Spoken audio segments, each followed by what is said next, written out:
So, today we're going to dive into something called the bandwagon effect. It's this super powerful psychological pull that, believe it or not, shapes everything from the shows we decide to binge watch to the leaders we end up electing.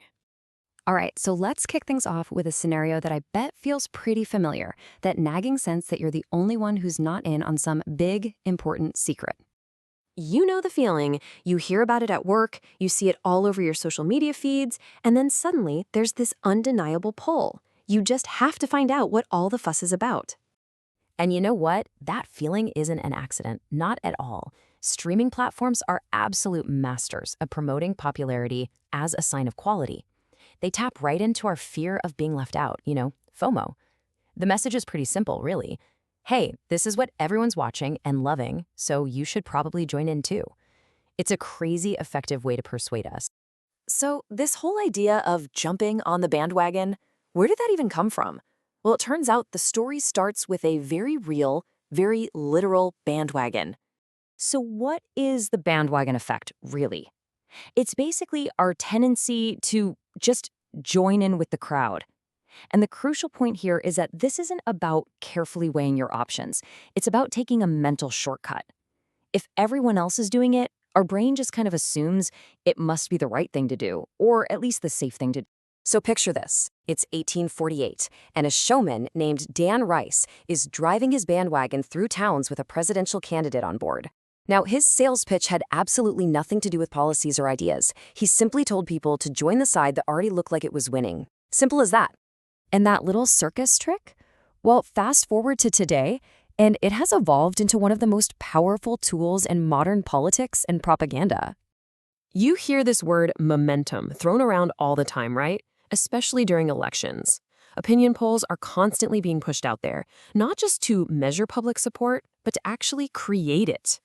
When voters hear that a candidate is surging, it taps right into our natural desire to back a winner. I mean, nobody wants to feel like their vote was wasted. These phrases are specifically designed to create the sense of an inevitable victory, pulling you in. But this tactic is absolutely timeless. The ancient Greeks even had a word for it, endoxa. It's the idea that a belief is persuasive just because a lot of people hold it.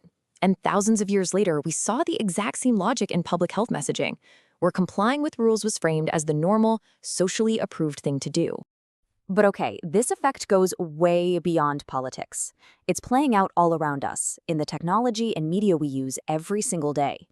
Seriously, think about it.